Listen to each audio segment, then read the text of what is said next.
Well, I think it's cheaper than therapy for me. Well, in some ways, it's actually very expensive too. It's a lot of time and effort and emotional energy. But I don't know. It's the way I think just the way that I process with God, I guess, helps me. And maybe, and I will tell you that my books, I don't know, my goal is maybe to not answer everybody's questions, certainly not. But if you just start asking, maybe if we just start asking some different questions, I'm okay with that being the end result of people reading my books too, is maybe just stir something up in you that opens up possibilities that you just hadn't thought of before. And yeah, that I think, at least for me, I would get stuck in my thinking and my traditions and I think I understand this or I think I understand that. And then I'd realize, and maybe it's just getting older, you realize, you know what? I don't know jack squat. I really don't know anything. I don't know anything about anything, actually. And I only know because I only find answers when I go to the throne of God and say, you know what, I need mercy and grace to help in time of need. And I'm in that place a lot. So Everyone, welcome back to Living the Next Chapter. My guest is here today, and if you ever need help with your tech, Wendy's there for you. She'll get there and she'll help you. She's an expert now on connecting everything. It's fun when you have technology. Sometimes it works for you, sometimes it works against you. And now Wendy is an expert. She's going to open a business and help you set up your microphones, all that fun stuff. Do not call me for that. No. No. Wendy is here on the podcast. We're going to be talking about her writings, her books, her stuff that she's working on. Get a great perspective from her point of view and how she approaches her writing and her topic. It's really exciting to have Wendy Joserina on today. Wendy, welcome to Living the Next Chapter. We finally did it. We're here together. This is great. We made it. Yay. I'm glad to be here, David. Excellent. Thank you for your patience and getting set up today. I really appreciate it. Let everybody know where you are in this big world of ours. Well, I live just outside of Seattle, Washington, in a town called Bellevue, which is just right across Lake Washington. Nice. They call it the East Side. I live on the East Side. Yeah. There you go. Great. What's so exciting about that part of the world? What keeps you there? What would I want to come and see if I were to come out there for a visit? Well, honestly, it's one of the most beautiful natural settings in the world. There you go. It truly is. You have the Puget Sound and some big, beautiful lakes, but there's there's Mount Rainier to the south. There's the Olympic Mountains to the west. There's the Cascade Mountains to the east. Nice. So every direction you turn, and then of course Canada to the north, which is beautiful. So any direction you turn, there's just lovely views. And you see, I grew up in Minnesota, which is about 6 months of winter. And here, winter just never quite really arrives. I mean, we have 4 seasons, but it's not the frigid deep of the Midwest or parts of Canada, as I know. So it's refreshing to have green pretty much all year long. Nice. I love it. Yep. I love it. How long ago did you move out there from Minnesota? I came out in the early 80s and just that's it. Never went back. I mean, I go back to visit a lot, but this is my permanent residence. So amazing. I love it. And then I guess Seattle's also known for coffee, right? There is a large coffee brand that started here. Yes. And I am one of I don't know, maybe a coffee heathen in that I'm one of the few that doesn't drink coffee around here. So this episode is not sponsored by coffee, just so you know. Not at all. Maybe sponsored by Mountains or Audio Tech. One of those things will be sponsored. Please don't make me do that. Let's move on, Dave. Move on from that. Yeah. We're gonna move. It's exciting to have you here. Let's talk about your author journey a little bit. Tell me, how did this all start for you? Like prior to being an author and deciding that this was one of the things that you were called to do and to be. What was leading up to that? Were you an avid reader? Were you excited about potentially being an author when you were younger? Tell me a little bit about how this came to be for you. Yeah, well, books have always been a big part of my life. I come from sort of a family of educators, teachers, and administrators, and my mom is a bit of a wordsmith. She's a poet and an English teacher, so we got corrected in our grammar fairly frequently. But books were ubiquitous in the household. You were always reading for pleasure. Mostly I had, and I didn't know there was any other way to live. Like books were everywhere. So, but I never really thought about becoming an author so much.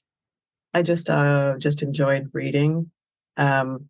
And it's interesting. I married a man who is an entrepreneur, and he reads for information, but he never read for pleasure. And that was a revelation to me that someone wouldn't read for pleasure. Like, I didn't know that didn't exist. So I always have enjoyed books a great deal, but the actual becoming an author didn't happen until much later in my life, after I'd raised 3 children and they start to leave the nest. And I think my youngest was maybe a senior in high school when I started asking, I wonder what I should fill my time with next, because they are leaving me. So I was really struggling with that. I have a bachelor's degree from the University of Washington in theater arts. So I love the arts. I love storytelling. I love the power of storytelling, of characters and life being portrayed. And somehow we as a race learn from other people's stories. I certainly have. So I loved the arts and theater, but wasn't super involved in it during all the years of raising kids. So I knew I kind of wanted to get back to my creative roots. I also have a master's degree in psychology that I got picked up along the way, and use that a lot of counseling sort of settings and group therapy sort of things. So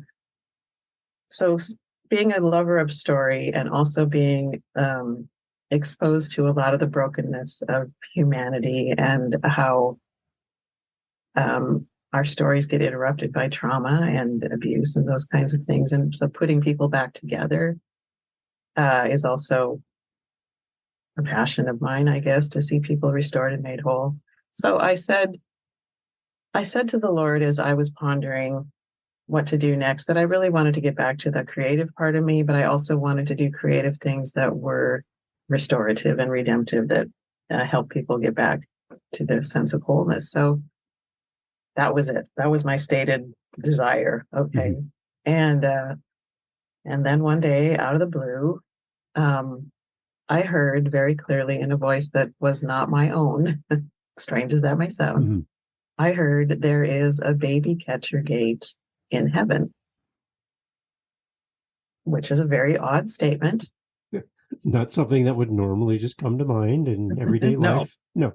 I had never pondered the possibility of that before, right? So I thought, well, that's very odd. So I said, well, Lord, what would you like me to do with that little tidbit of information? And very quickly, I also heard, write a book. And that was a little stunning to me as well.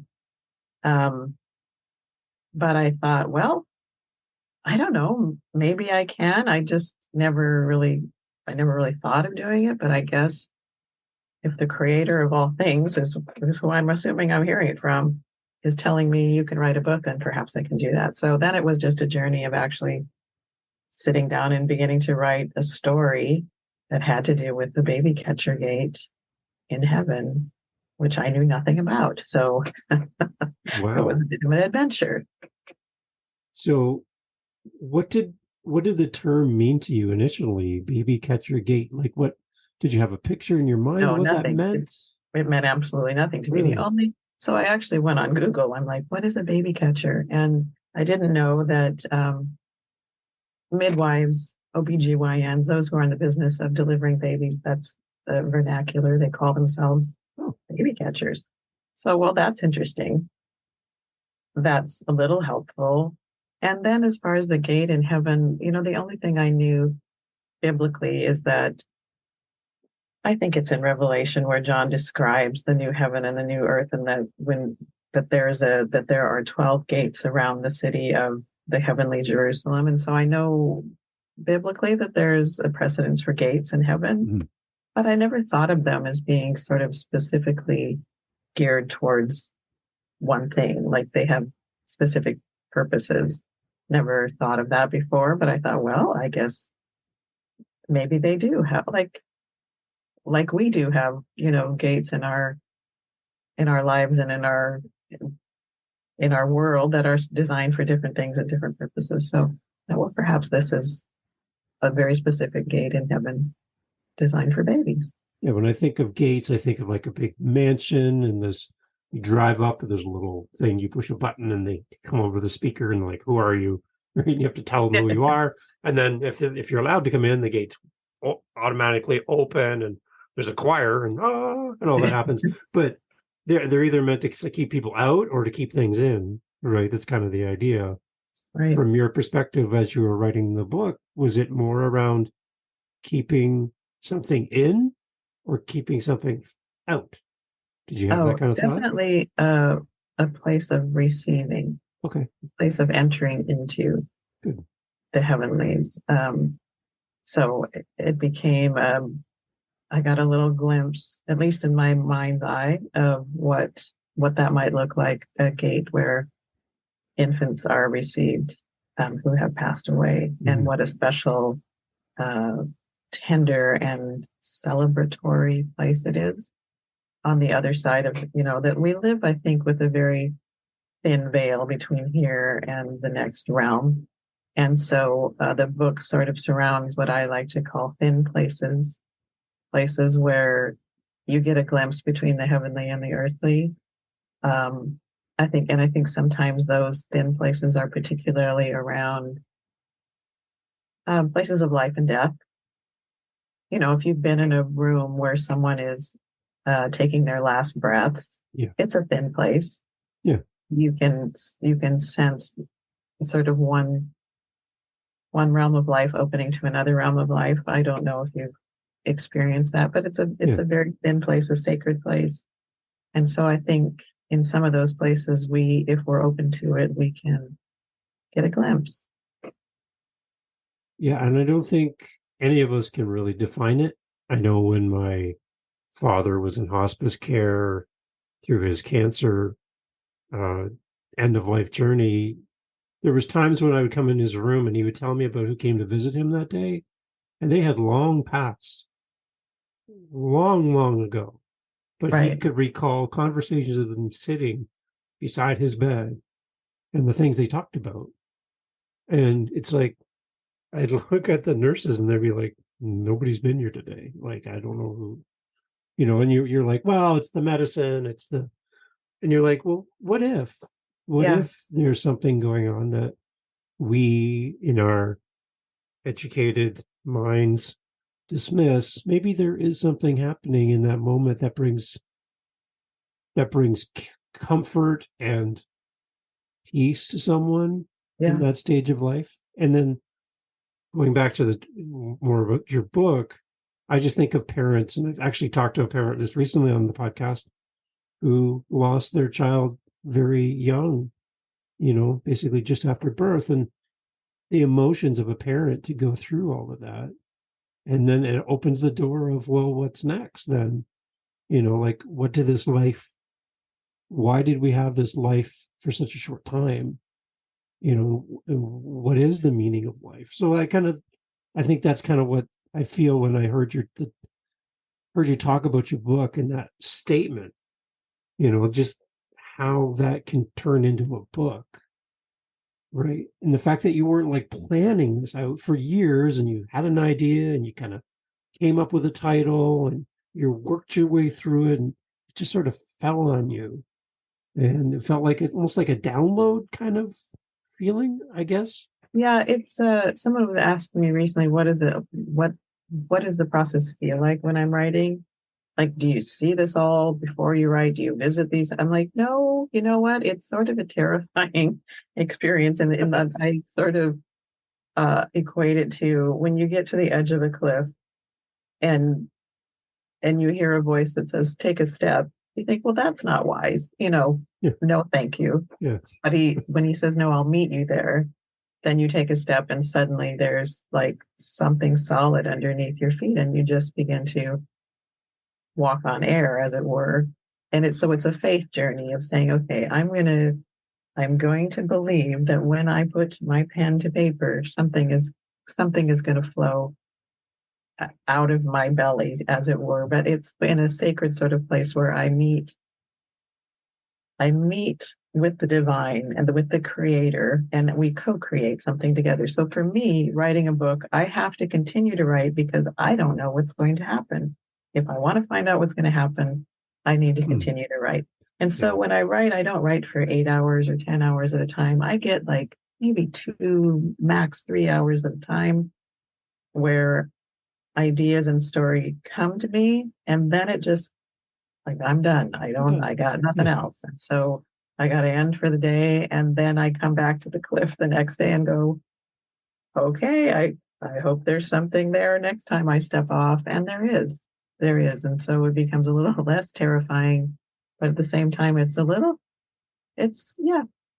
of faith and just continuing to believe that, he's going to meet me here. And he does. It's kind of like putting the car in drive, and it has some momentum just by being in gear. Like you feel like you're in gear, and when you're not in gear, you're just either coasting or you're not moving. You're just sitting there. You could have the engine revving and all the noise of an engine, but you're not engaged. You're not. Right. So by writing, and by being in the process of writing, you've engaged that part of your journey so that you're available to be part of the process. I love that. Interesting. So as this is unfolding for you while you're writing, like it kind of feels like it's not about you in a sense. As the author, it's more about what you're writing, which is very unique. much feels, yeah, because a lot of authors are about them in the process of writing.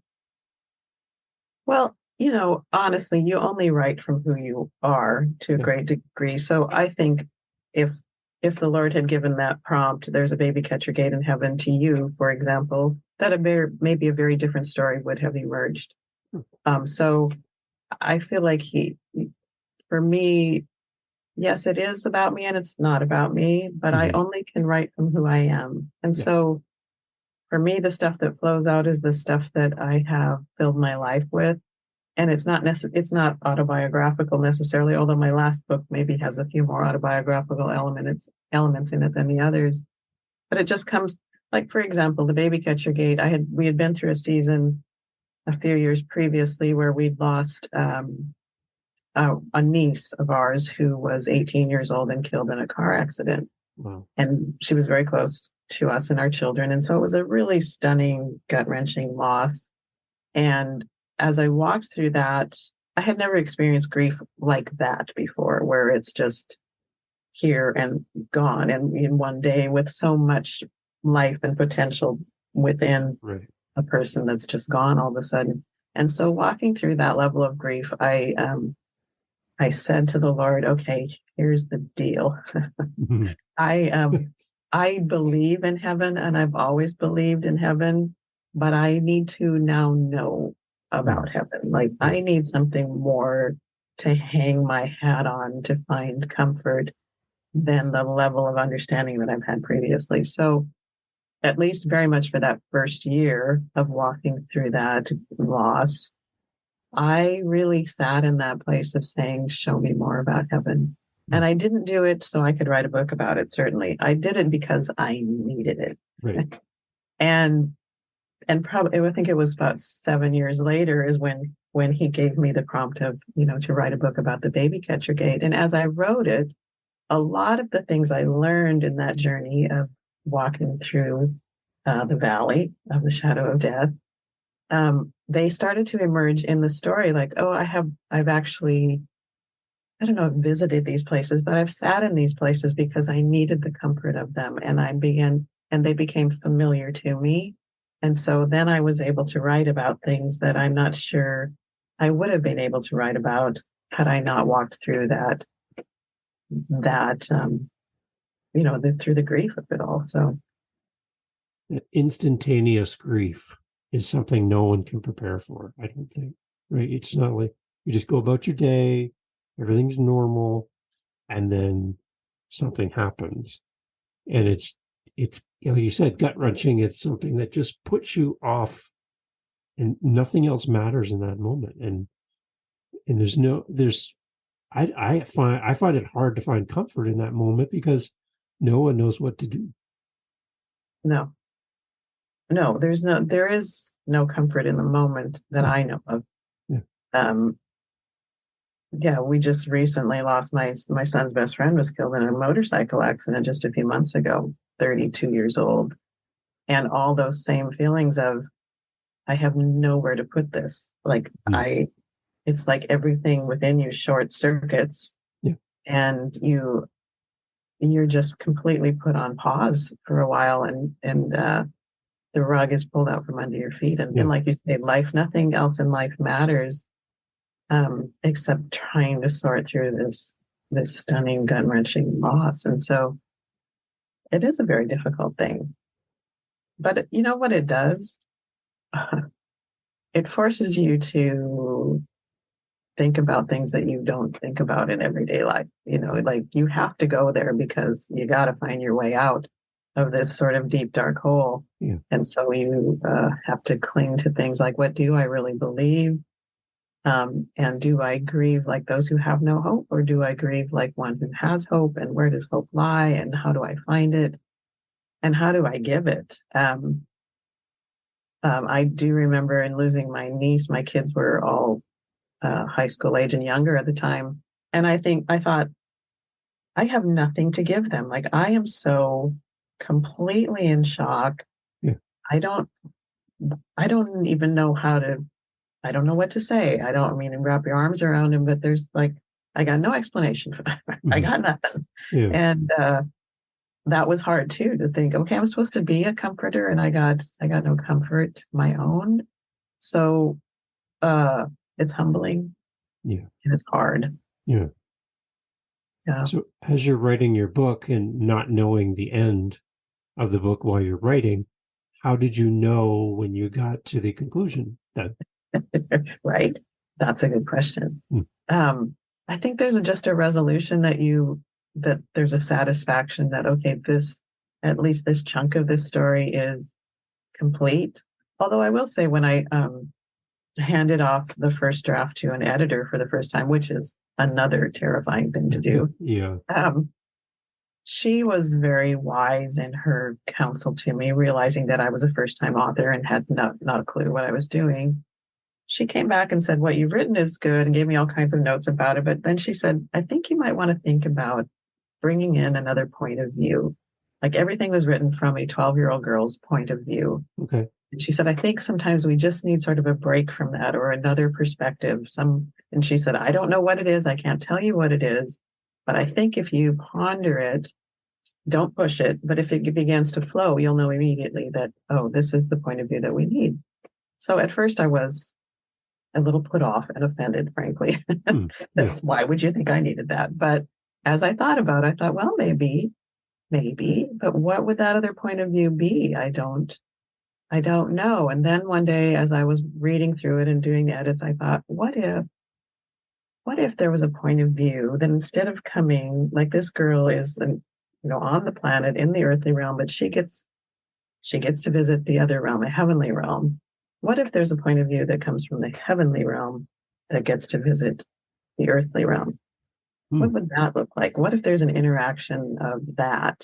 And so I began to write from a point of view of someone in her family who had passed away, who gets notification basically that, hey, she's been here. Your daughter actually has visited the heavenly realms. And so there's a back and forth interplay between her father, who has passed away, and her. Anyway, it's an interesting, but then I thought, well, there's this prayer that we as Christians have prayed for centuries: thy kingdom come and thy will be done on earth as it is in heaven. So I think there's supposed to be an interplay between the heavens and the earth. And how do we know what it's like in heaven? How do we pull something down into the earth if we don't know what it is even? And so So that book is a sort of a big, long exposition on what if actually heaven and earth collided? What does that look like? So when you took that back to your editor with this new lens, what was their response? She said, "No, that's perfect." There you go. I don't know if perfect was the word, but Yeah. something that's what I heard. Yeah. And how did you feel then? Did you feel like That was like, a... yeah, because it did feel like it brought a depth to the story that didn't exist previously. So, and it, yeah, definitely fleshed things out a little more, and it felt more complete. So, okay, a new author's listening to our conversation. They are single focused, like you were talking about from a 12-year-old's perspective within writing the book. What would you say to new authors about being open to having an editor speak to your book now that you see it in this light? What's the benefit of having different voices kind of direct you as you write? Right. I think the big benefit is that you can write from a different perspective completely. So, it's like the old saying that, okay, there's an elephant in the room, but I'm only seeing its trunk and you're only seeing its ears or whatever. And Yeah. you can only describe what you are experiencing, but it's the same animal. Mm-hmm. But if I only listen to you, I would only know about an ear. And if you only listen to me, you'd only know about a trunk and you wouldn't really know the whole animal. Wow, and so getting good. Another point of view helps you describe something more fully without going through all kinds of mental gymnastics to find another way to say something from somebody, like I can only see this part, but I could imagine what's on the other side. And so it seems to me that it would be like this or like that. But what if there's actually a person on the other side who can say, no, I actually know what it's like. And so let me tell you what I see. So I think that's the advantage of having several different points of view. Nice. Yeah. And now writing this book opened the door for more than as well for you. What came next for your writing career, and how did that develop? Yeah, well, honestly, I didn't know if there would be another book. I don't know that I have super big ambitions of being a full-time author, but a lot of it was just, well, what else am I going to do? Okay, maybe this is something I could explore a little more. So the next book, called The Agreements, was a very different impetus to it, in that I was at a conference, my husband and I together, and we were listening to a speaker she said something about us having read the scroll or the book of our lives, that there's books written about our lives prior to us getting here, and that we've actually read them and we've agreed to our lives. And I thought that was a very disturbing thought. I was not on board with that. It bothered me so much that I didn't really hear anything else she had to say. And it wouldn't leave me alone for quite some time. And so I felt like that same sort of nudging of, well, why don't you process this? Why don't you write a book? See what happens. So The Agreements is another big, long exposition of me processing this theological conundrum of, is that true? Well, I know in Psalm 139, it does say that all the days ordained for me were written before one of them came to be. Right. Okay, so I guess I can accept the proposition that my life was written before I got here, but that I saw it and agreed to it, that's going to take some thinking about. So, yeah, that's where that one started. You think of like some of the loss we experience in our lives, some of the challenges, some of the physical challenges, emotional challenges, things that come across our path that we're like, why is this happening to me? Why me?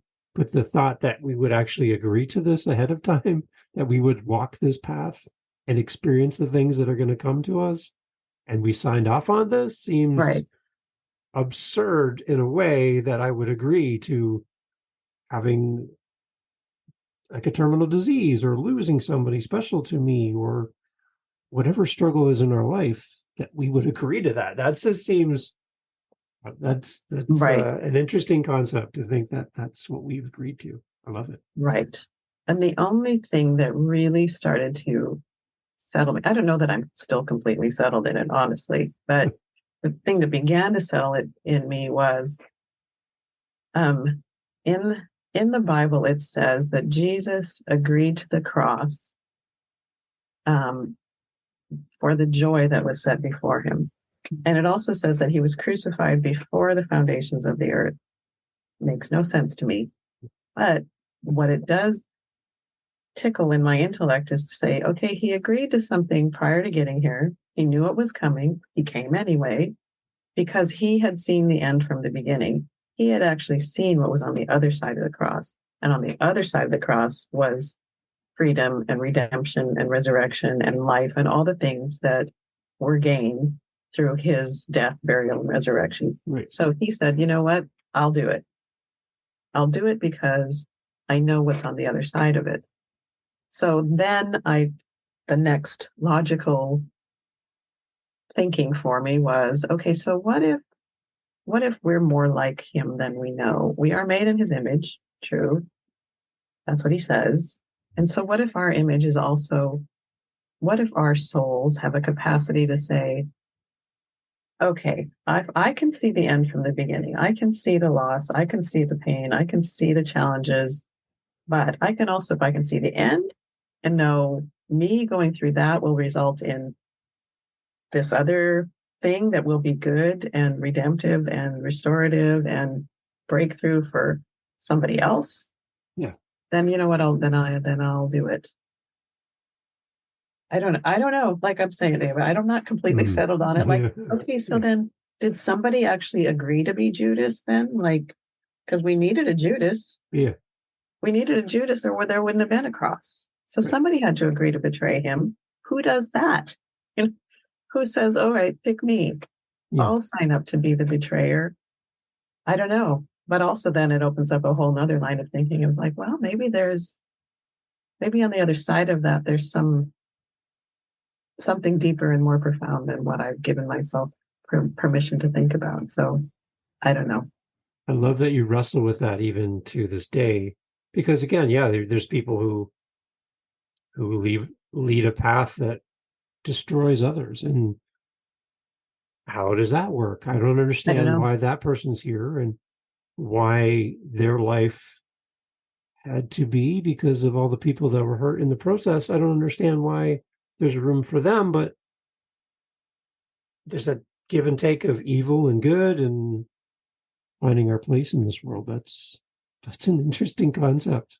Wow. Yeah. So this book took me a while to write in that I'd get to a place where I knew something really difficult. I'd have to write about something really difficult. And I just wouldn't for a while. Like, okay, not going to go there. I'm just going to leave that alone for a while. And so it was a hard book to write because I was wrestling with some of those. And a lot of it is all about human suffering. Like, why do we suffer? Yeah. That's the big question that I think throws a lot of people off our game as far as faith and belief in God. Because, there's that ongoing question of why would a good God allow so much pain and suffering into our existence? If he could do anything immediately to get rid of it all, why do we continue to go through this? I don't have all the answers to that either, but this was one of my attempts to go through that. In the book, there's a place where it also has a heavenly perspective and an earthly perspective, and there's a angelic being whose job it is to facilitate the signing of documents for human beings who are coming to the planet. And he says, okay, you got to read through your scroll. Here's your documents. You need to sign off on those. And he does that the very first time. We're a couple of twin girls who are going to be born in New York City right around the year 2000. And he goes through all the gyrations of being an agreement facilitator. And then he gets a glimpse. He says, I think I'm going to read that scroll. What did they agree to? And he actually reads through the scroll without being able to see the end from the beginning, but being able to see what they agreed to go through. And he's shocked. And he says to the designer, why? Why would you require that of them? And why would they agree to it? And the designer of all things says, well, why don't you go down to the planet and find out? And so he gets to follow them, these girls, through their earthly lives, at least through a segment of it, not through their whole lives, but through segments of it that are pretty rough and pretty hard. And but he begins to see the depth and the breadth and the width that is the human spirit when in conjunction with the calling and design on their lives, and how profound that is. But he goes back and forth into the heavenly places to sort of debrief and like, okay, we just went through that. Why, how, why, what? I don't get it. And in one of these debriefings, he is taken to a very, very, very large, acres and acres large library in the heavenly realms. And his mentor, instructor, he says, what is this place? And she tells him, well, this is the library that records everything that was accomplished through the cross.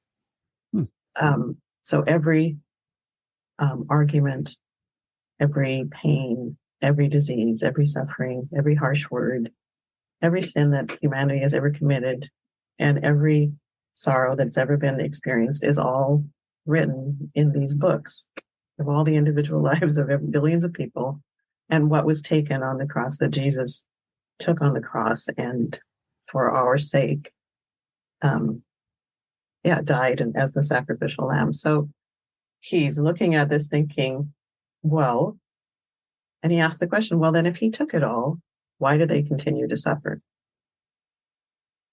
Which is a big question. So I don't think I wrote for several months when I got to that part of the story, because I don't have an answer to that. What am I supposed to say to that? I don't know. It bothers me greatly too. So finally, one day, as I just wrestle with these things, and I felt like the Holy Spirit said, "You continue to suffer because you don't know who you are." And so I said, what does that mean? And I felt like it was, look, if every person on the planet understood to the core of their being who they really were, like who we are as sons and daughters of the living God, and what he's actually placed inside of us, and how beloved we are, and how precious we are. Like if every human being got a hold of that, human suffering would be eradicated. We would no longer harm one another because we'd be secure in who we are. And I think things like cancers and diseases, that I think they'd be resolved in ways because there'd be so much intellectual space freed up from all of the wrestling we do just with one another, that we'd actually focus our attentions on what matters. And I think a lot of those things would be, we'd find the cures, we'd find the answers, because there'd be a purity of thought and understanding and wisdom that flows when we are completely free of all insecurity and lack of understanding of who we are as children of God.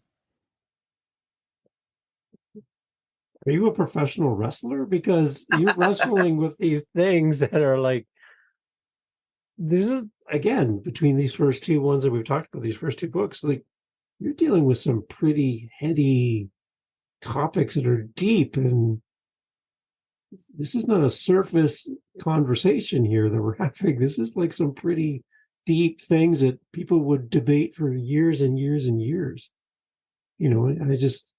I love the fact that you were open to be like, well, I'll write about it.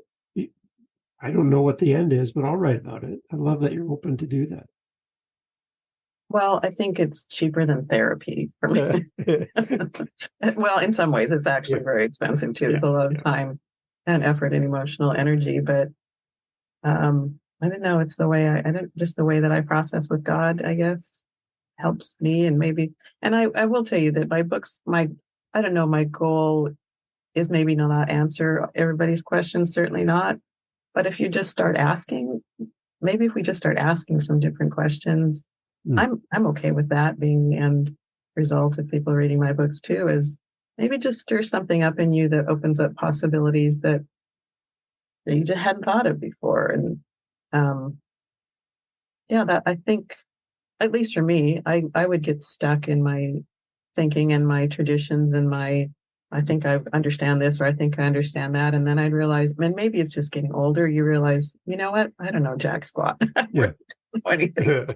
I don't know anything about anything, actually. And I only know because I only find answers when I go to the throne of God and say, you know what, I need mercy and grace to help in time of need. And I'm in that place a lot. So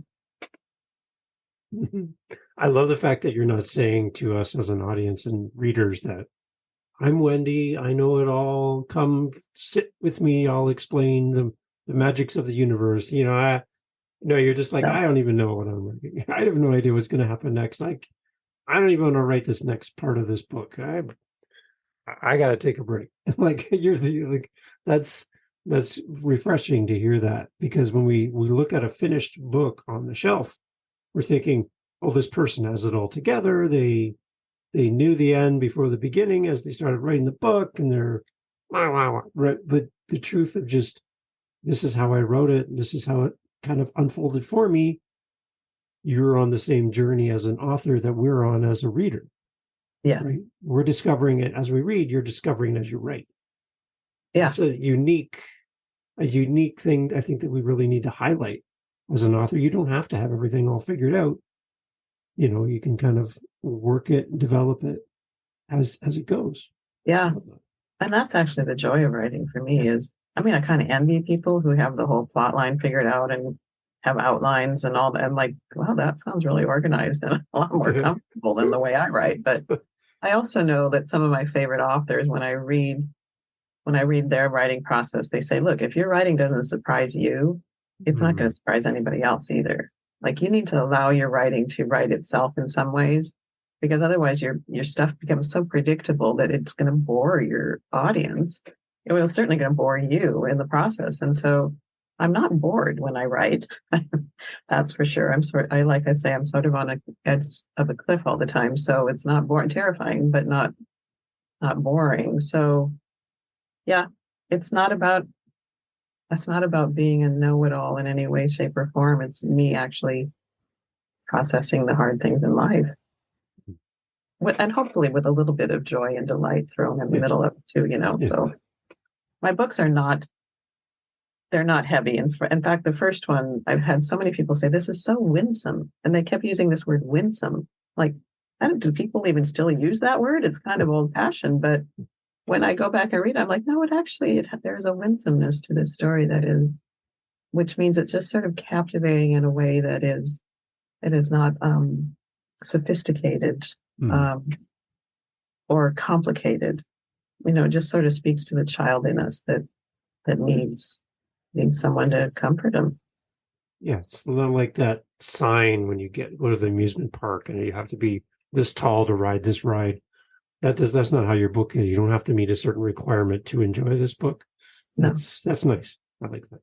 Yeah.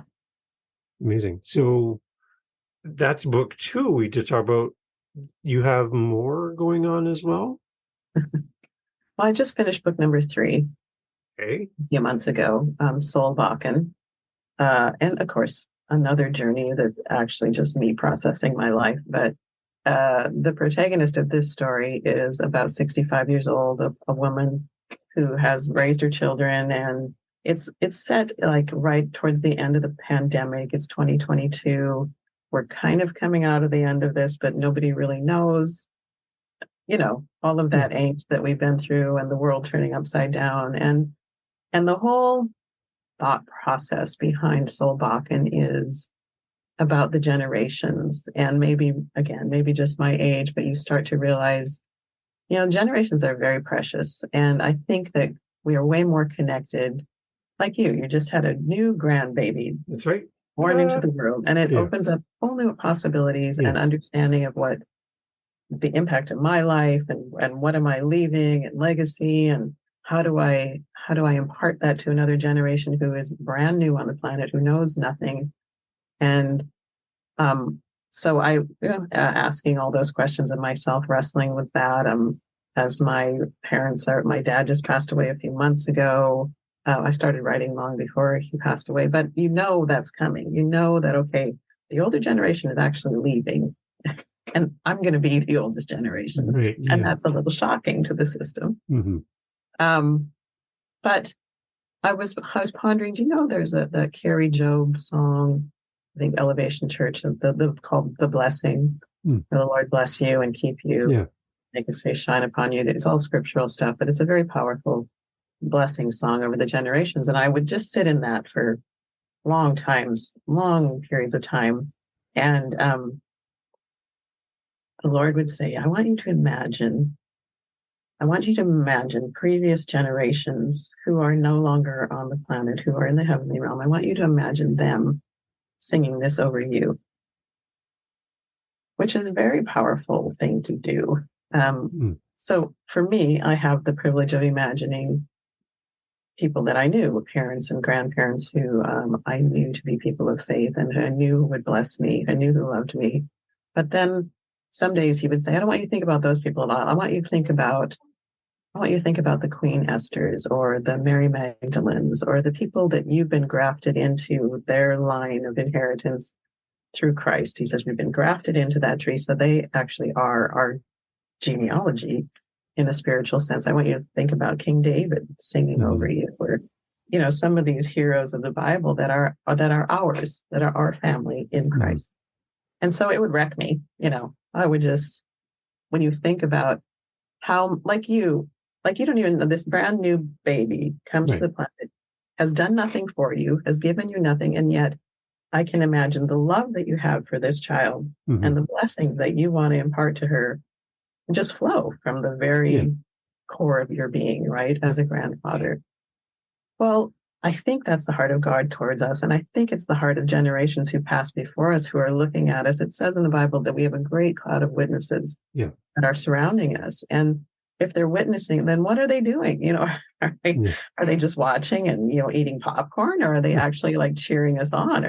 So I began to think of them as cheering us on and rooting for us to, because it's pretty miraculous, actually, that faith has been passed on from generation to generation to generation without interruption, like for centuries. And I began to count the generations. This is an interesting fun fact for the day. If you go biblically and look back at all the generations since Adam, there's less than 200. Right. Yeah. Somewhere between 150 and 180, depending on how you count generations. Yeah. Which I thought, hey, that's not that many. No. I'm not that far removed from Adam and Eve, really. And so we're all so interconnected, way more than I think we give ourselves credit for. So, and then as I was thinking about the blessings, I thought about the verses that say, that there are curses that are visited on the third and fourth generations. I think in the Old Testament, Deuteronomy says that the curses are visited on the third and fourth generation. And I don't know, what stream of faith you're in or not, but I've heard a lot about the curses of generations and how breaking them off and doing that. And that's fine and good and probably needs to happen. But the verse after that says, but he visits blessings to the 1,000th generation. For those who choose life, there's blessings to 1,000 generations. So, being the great mathematician that I am, I thought, well, 3 or 4, I think 1,000 has a big greater than sign over the 3 or 4. So why do we spend so much time thinking about the curses of 3 or 4 when we have access to blessings that come through 1,000 generations? And if we've only lived on the planet less than 200 generations, then we've got a long ways to go before 1,000 generational blessings are going to run out. So that was that's my big theological thought through all this. So, but the storyline is much simpler than that. But so this woman, her name is Tora, she is pondering, what am I doing with my life? And my family's kind of a mess. And this whole pandemic has ripped us apart because we can't agree about anything anymore. And she gets a phone call from a cousin who lives way up north in Minnesota, where her grandparents built a homestead when they immigrated from Norway years ago. And the homestead has been ransacked. Someone has burglarized it. And this is very autobiographical. I have a family homestead in northern Minnesota from my Norwegian immigrant parents, and it was ransacked. So that was true. So we had to go clean it up. So I let my protagonist go up and say, you know what, I'm not doing anything else. I might as well go clean up this mess. So she goes way up north, and she begins to sort through all the stuff that is left in a home that's been continually inhabited for 100+ years. And as she touches documents and looks at pictures and puts things back, she begins to have dreams at night about some of these previous generations. And so she gets the privilege of sort of peeking back into who these people were and what were the things that they did or didn't do in life, and what were the conflicts in their families, and what were some of the giftings that she has in her own life, but she doesn't know where they come from, and she doesn't really see the value in them. And then realizing, oh, actually, this has been handed down to me from generations and generations, and perhaps I should see it as precious. And so she has that storyline. And then there's a very mysterious stranger who moves in across the road, who is there to help shore up an old house. And he's like a handyman who's been hired, but he has a very mysterious background. And I won't give away all of the plot line there, but as they interact, there's a lot of generational comings and goings that happen. And I think what settled me when I finally finished this book is that I feel like the Lord is saying to me, Wendy Jo, just settle in the ripples of the choices that you're making. Like, it's not all about the big things in life. It's actually about your everyday choices that send ripples across generations and into eternity that you really are never going to see, like, fully. Right. But you just need to trust that there actually are ripples, that there actually is impact, and there is, things that are going to really affect the generations that are coming up behind you, if you'll just trust. Just choose life, choose good, choose love, choose kindness, choose those things that to be good and right and just and fair, and trust that they're actually going to impact way beyond any scope of understanding that you have, perhaps this side of eternity. So amazing. Soulbakken, what's the translation for that? What does that mean? Oh yeah, it actually means Sun Hill in Norwegian. Yeah. And it is the name of the original homestead that my great grandparents built when they came over. Northern Minnesota, to call it a hill is a bit of a stretch, because I think it was maybe a slight elevation. That's where they built their home. There's not a lot of elevation where they built, but that was the name. It's the place where my grandparents got married, at Solbakken. Nice. So it has a great deal of family meaning for me. So I thought I'm gonna include that. It's the name of the town that she goes to when town is kind of a stretch too. It's a pretty small place, but yeah. Amazing. Wendy Jo, I love just listening to how you've approached all three of these projects, all uniquely different. They all stand on their own, and there's just your approach to writing for someone who is, even to write book number one and not have multiple books behind you, to approach a project like that. That's quite daunting to sit there and look at an empty page and go, okay, now where are we going with this? I just love how you've approached all these different things, and kind of how you ask a lot of great questions through your writing, and you don't have all the answers. I'm not here to give you all the answers to life, but here's a few questions I'm wrestling with as an author, and I'm just going to write this in front of you, and we're going to use the title of my podcast, Live That Next Chapter, as we kind of live it out loud, right? And as we write it. So as we close off, is there any other insight, kind of based on our conversation, that you think an author could benefit from your perspective as they approach writing? If they're going to be writing something this week, they're going to be working on their book, what kind of things would you like to put in front of them as a kind of a motivation for their writing this week? Well, I think perhaps to just trust the power of story. That story, I know a lot of people are nonfiction writers, which is great too, but I think there's something about fiction that sort of surpasses or circumvents our prefrontal cortex, as it were, and goes around to the back of our brains, where's the source of emotion and memory and those things, and story goes to those places, and perhaps opens up possibilities in those places that we would edit out if it was just a straight nonfiction. This is how you process that you agreed to your scroll prior to getting here, and blah blah blah. Like we go, no, I don't want to read that. That's too hard.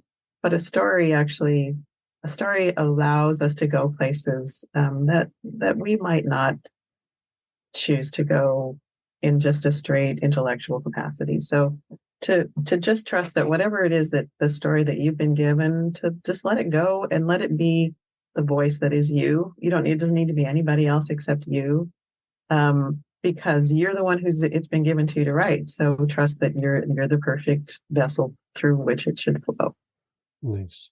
And as you're explaining the different parts of our mind and how we write with those parts, it's kind of like, as you're talking, the term that came to me was kind of like an author's mullet, which sounds really weird to say out loud, but where it's business up front and party in the back. Yeah. Kind of the thing is kind of that for writing, where we're thinking with the front of our brains, it's all analytical, it's very thoughtful, it's well planned out. But then there's this whole party thing where the hair's a little longer at the back, and we can go back there and get some real creative insights into our writing. So maybe balance it a little bit as an author, and don't be so frontal all the time. Think back here as well.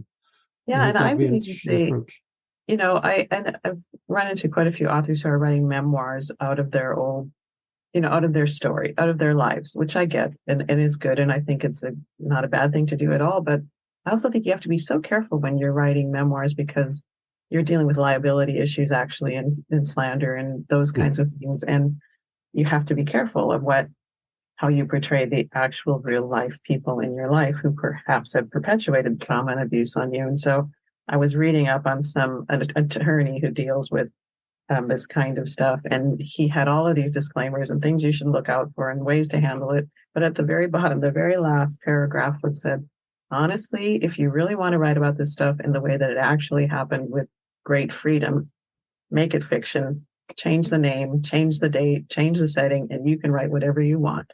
Yeah. I'm like, yes, that's how I write. I'm not going to worry about defaming anyone or slander. I'm like, no, I'm just going to make it all up with an element of truth in there out of my own life. So amazing. Wendy Jo, how do we connect with you? Where do we find you? Where are the books available? What do we do? Yeah, the books are available, of course, on Amazon, paperback, ebook. I have 2 of them out now in audiobook. Baby Catcher and Soul Bakken. I just released Soul Bakken on audio. The audiobooks are available wherever you can find audiobooks, not just Audible. So you can check it out from a library if you wanted to. Nice. And the other books are also available through bookstores, Barnes and Noble. And I have a website that's just wendyjocerna.com. Just my name, Cerna with a C. And you can find all my stuff there as well. Awesome. Wendy Jo, thank you so much for being part of the podcast. Great conversation. Thank you for your acknowledgement of my new granddaughter. That makes me very happy to hear somebody say that out loud. And it's a great reminder that, oh yeah, I have a granddaughter. So thank you for including that in our conversation as well. Is there something else coming in the future? Is there another book? Is there book 4? What's happening? Oh, David, I don't know. I mean, this is the way I describe it. I've had 3 children. After each one, someone would say, "Are you going to have another?" And I'd say, "Don't talk to me about that right now. I'm not even thinking about it." So I am not saying that it's not coming, but right now I'm just sort of taking a breath and a breather, because you can see for me that writing is not just an easy breezy sort of thing. It takes me places, and it takes a lot of focus and energy. And I also have to have something to write about. Like I don't know. I sort of just have to wait till something percolates and comes to or bothers me enough that I need to process it. So it was completely a selfish reason why I'm asking that question, because I want to have you back. That's the reason why. All right. Well, I'll let you know. Okay. So keep me in mind, and I know the audience would love to hear you again on the podcast. So as the opportunity comes and something new lands in front of you, I would love to have you back in the future. So the door's always open. Please come back. Oh, I would love that. I appreciate it, David. It's been an honor, and it's been fun. Thanks. It's a great conversation. Everyone, please go support Wendy Jo. When you buy the book, if you buy it online, please leave a well-written review, and always 5 stars, because there's only one way to review a book, and that's 5 stars. but leave a very thoughtful review of the book as well. That will encourage others to follow you and purchase the books. So thank you, Wendy Jo, for being part of the podcast. Yeah, thank you. Awesome.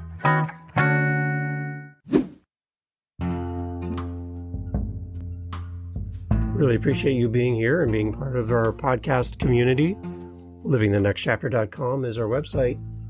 I have an offer for you as an author, if you're listening, and you're wanting to build your website for your book. I've had so many authors come on and they're struggling in this area. I'd love to help you.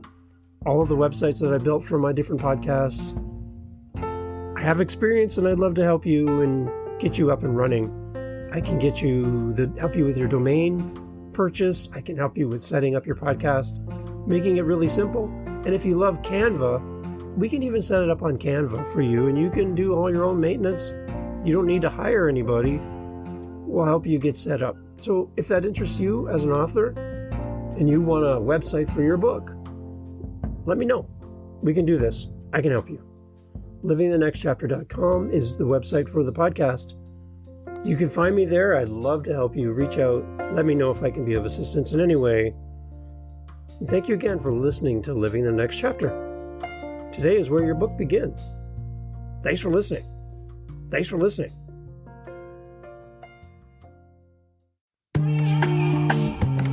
Mindshift Power Podcast, the podcast for teenagers and those who work with them. There's a huge problem in America today. There's a very large disconnect between teenagers and the adults who work with them.